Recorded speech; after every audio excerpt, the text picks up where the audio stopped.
सभी किसान भाइयों को हाथ जोड़ के नमस्कार।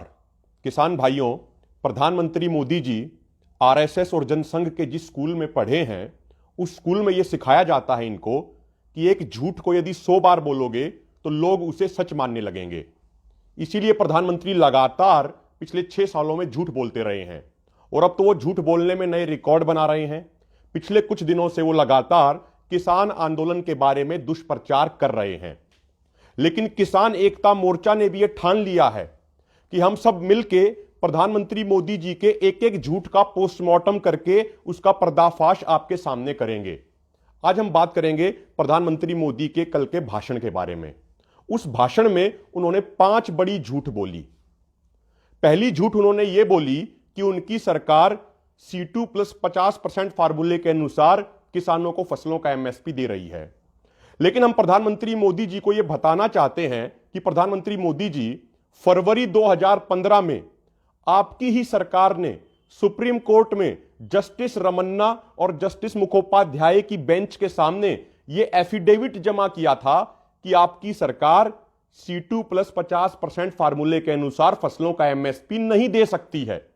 और उस समय सरकार की तरफ से सॉलिसिटर जनरल मनिंदर सिंह पेश हुए थे। आज आप यह कह रहे हैं प्रधानमंत्री जी कि आपकी सरकार ने C2 प्लस 50% के फार्मूले को लागू कर दिया है। या तो प्रधानमंत्री जी आप उस समय झूठ बोल रहे थे या फिर आप आज झूठ बोल रहे हैं। तो यह झूठ बोलना बंद कीजिए। और जहां तक बात रही C2 प्लस 50% फार्मूले की, अगर एवरेज निकालें पूरे देश का तो उस फार्मूले के अनुसार गेहूं का समर्थन मूल्य बनता है 3,100 रुपया प्रति क्विंटल और आज सरकार क्या दे रही है? 1,925 रुपया क्विंटल। ये MSP जो आप दे रहे हैं ये A2 प्लस FL फार्मूले के अनुसार है, C2 प्लस 50% फार्मूले के अनुसार नहीं है। प्रधानमंत्री मोदी जी ने कल दूसरा बड़ा झूठ यह बोला कि जो उनकी प्रधानमंत्री किसान सम्मान योजना है, इस योजना के तहत किसानों को 2,000 रुपए देने से किसानों का बहुत भला हो जाएगा। मेरे किसान भाइयों, मेरी आपसे एक विनती है, इसकी थोड़ी सिंपल कैलकुलेशन कर लें। सरकार इस योजना के तहत एक किसान परिवार को साल में देती है 6,000 रुपए, यानी प्रति महीना बने 500 रुपया। और एक किसान परिवार में आदमी होते हैं एवरेज 5, यानी एक व्यक्ति को प्रति महीना मिलते हैं 100 रुपया, यानी एक व्यक्ति को प्रतिदिन मिलते हैं 3 रुपया 33 पैसे।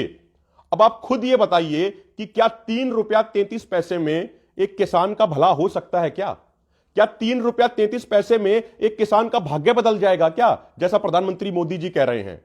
और प्रधानमंत्री मोदी जी, आपकी जानकारी के लिए हम यह बता देना चाहते हैं कि इस बार और इससे पहले भी हमारी फसलों का उचित MSP हमें नहीं मिला। अब की बार बाजरा जिसका सरकारी रेट 2100 रुपया क्विंटल है वो बिका हमारा 1100 रुपए क्विंटल में। मक्का जिसका सरकारी रेट 1850 रुपया क्विंटल है वो बिका 500 से 600 रुपए में। गेहूं जिसका समर्थन मूल्य 1925 रुपया क्विंटल है वो आज भी बाजार में 1300-1400 रुपए प्रति क्विंटल बिक रहा है। धान जिसका सरकारी रेट 1868 रुपया प्रति क्विंटल है वो 900 से 1000 रुपए क्विंटल में बिका है। यानी प्रति एकड़ हर फसल के ऊपर हर किसान को 15 से 20 हजार रुपए का नुकसान हो रहा है। आप हमें हर फसल पे 15 से 20 हजार का नुकसान करा रहे हैं और 2,000 रुपए का झुंझुना पकड़ा के हमारे हाथ में आप ये कहते हैं कि इससे किसान का भला हो जाएगा। आपकी जानकारी के लिए हम ये बता देना चाहते हैं कि अभी कुछ दिन पहले OECD संगठन, जो 36 देशों का संगठन है, उसने अपनी रिपोर्ट में कहा कि यदि पिछले 17 सालों में हिंदुस्तान के किसानों को C2 प्लस 50% फार्मूले के अनुसार फसलों का MSP मिलता तो हम सभी किसानों को 45 लाख करोड़ रुपया ज्यादा मिलना चाहिए था। और हमारे ऊपर संपूर्ण कर्ज कितना है देश के किसानों के ऊपर? मात्र 8 से 9 लाख करोड़ रुपया। तो यदि आप हमारा सारा कर्ज भी काट लें तो उसके बावजूद हमारा 37 लाख करोड़ रुपया सरकारों पे बकाया है। तो आप हमें हमारा हक दीजिए। ये किसान कौम स्वाभिमानी कौम है, इस कौम को भीख नहीं चाहिए। आप ये 2,000 रुपए का झुंझुना पकड़ा के हमें बेवकूफ बनाने का प्रयास मत कीजिए। प्रधानमंत्री मोदी ने तीसरा झूठ यह बोला कि फसल बीमा योजना से किसानों को बड़ा फायदा हो रहा है। तो प्रधानमंत्री मोदी जी, हमारे एक सवाल का जवाब दे दीजिए आप। यदि यह योजना इतनी ही अच्छी है तो आपके खुद के राज्य गुजरात में बीजेपी की ही सरकार ने किसानों के दबाव में आके इस योजना को रद्द क्यों किया है? वो इसलिए रद्द किया है क्योंकि यह योजना सिर्फ बीमा कंपनियों को फायदा पहुंचाती है, किसानों को इससे कुछ नहीं मिलता। किसानों को तो सिर्फ दर दर की ठोकरें खाने को मिलती है इस योजना से। इस योजना से बीमा कंपनियों को पिछले 3 सालों में 27,000 करोड़ रुपए का फायदा हुआ है। चौथी बात, प्रधानमंत्री मोदी जी ने यह झूठ बोली कि भाई किसान संगठन मुलाकात नहीं करना चाहते सरकार के साथ। प्रधानमंत्री मोदी जी आपको बता देना चाहते हैं, आज भी जो हमारे संगठनों ने चिट्ठी लिखी है उसमें हमने कहा है कि 29 तारीख को हम मीटिंग करने के लिए तैयार हैं, लेकिन मीटिंग का एजेंडा हम तय करेंगे। मीटिंग की टर्म्स एंड कंडीशन सरकार तय नहीं करेगी। जो सरकार चिट्ठी लिख रही है उसमें क्या लिखा हुआ है? अभी 2 दिन पहले चिट्ठी आई, उसमें लिखा हुआ है कि एमएसपी के मुद्दे का इन 3 कृषि कानूनों से कोई लेना देना ही नहीं है। यह सरकार ने लिखा है। मोदी जी, आपको और आपके अधिकारियों को इतनी जानकारी तो होनी चाहिए ना कि इन 3 कानूनों के खिलाफ जो आंदोलन खड़ा हुआ उसकी बेसिक फाउंडेशन यह थी कि इन तीनों कानूनों में एमएसपी का कोई जिक्र नहीं था। और हम सभी किसानों की एक जायज चिंता यह थी कि भई ये 3 कृषि कानून लागू होने के बाद हमारी फसलों की एमएसपी पे खरीद बंद हो जाएगी। ये हमारी जायज चिंता थी और इसीलिए ये इतना बड़ा आंदोलन खड़ा हुआ। तो आपके अधिकारी ये कैसे कह सकते हैं कि एमएसपी गारंटी का इन 3 कानूनों से कोई लेना देना नहीं है? आप टर्म्स एंड कंडीशन सेट करते हैं बातचीत के लिए। इन टर्म्स एंड कंडीशन के आधार पर कोई बातचीत नहीं हो सकती। टर्म्स एंड कंडीशन और बातचीत का एजेंडा आज देश का अन्नदाता तय करेगा और उस आधार पर बातचीत होगी।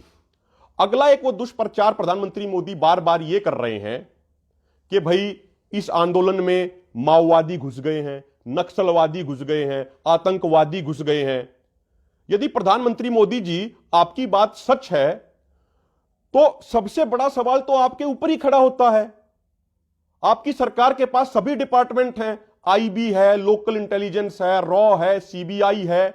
उसके बावजूद दिल्ली के नजदीक इतना आंदोलन चल रहा है और उसमें आतंकवादी, माओवादी, नक्सलवादी घुस गए। तो आपके ये सभी डिपार्टमेंट क्या कर रहे थे? आपकी सरकार क्या कर रही थी? तो फिर राष्ट्रीय सुरक्षा कहां गई? तो इससे तो आपके ऊपर ही सवाल खड़े होते हैं। अगर यदि ऐसा है तो इससे तो आपका फेलियर नजर आता है। मोदी जी, हम आपसे यह विनती करते हैं कि आप किसान आंदोलन को बदनाम करना बंद कीजिए। यह देश का अन्नदाता है और आप इस चीज को समझिए प्रधानमंत्री जी कि देश के आज 44 से अधिक अन्नदाता इस आंदोलन में शहीद हो चुके हैं। और प्रधानमंत्री मोदी जी, ना तो आपने उनके प्रति कोई शोक या संवेदना जाहिर की और ना ही आपके मंत्रियों ने कोई शोक या संवेदना जाहिर की। देश का अन्नदाता आज कड़कड़ाती ठंड में सड़कों पर है और शहीद हो जाता है अपने हकों के लिए, लेकिन आप कोई संवेदना जाहिर नहीं करते। लेकिन पाकिस्तान के पूर्व प्रधानमंत्री नवाज शरीफ की मां की मौत होती है तो आप उसके ऊपर शोक प्रकट करते हैं, उसके लिए शोक की चिट्ठी लिखते हैं। लेकिन आज देश का अन्नदाता शहीद हो रहा है और आपकी जुबान तक नहीं खुल रही। प्रधानमंत्री मोदी जी, हम यही आपसे अंत में बात कहते हैं कि देश का अन्नदाता ये असली देशभक्त है और ये अपनी मांगों को पूरा हुए बिना वापस नहीं जाएगा। आप कितना ही प्रयास कर लीजिए झूठ बोलने का, आप कितना ही सरकारी तंत्र का मिसयूज कर लीजिए, आप कितना ही गोदी मीडिया को खरीद लीजिए, लेकिन यह देश का अन्नदाता है, यह देश का असली राष्ट्रभक्त है और यह अपनी मांगे पूरी करा के ही वापस जाएगा। अन्यथा हम कुर्बानी देने के लिए भी तैयार हैं। और आपकी जानकारी के लिए बता दूं कि हमारे बाप दादा ने हिंदुस्तान को आजाद कराने के लिए अपनी शहादत दी थी और यदि आज हिंदुस्तान को बचाने के लिए हमें शहादत देने की जरूरत पड़ी तो हम पीछे नहीं हटेंगे। हमारा आंदोलन शांतिपूर्वक है, शांतिपूर्वक आगे भी रहेगा। यदि आप कोई दमन भी करना चाहते हैं तो उसके बावजूद भी हमारा हाथ नहीं उठेगा। या तो हम आंदोलन जीत के जाएंगे या फिर अपनी कुर्बानी देकर हमारी पार्थिव शरीर हमारे गांव में जाएंगे।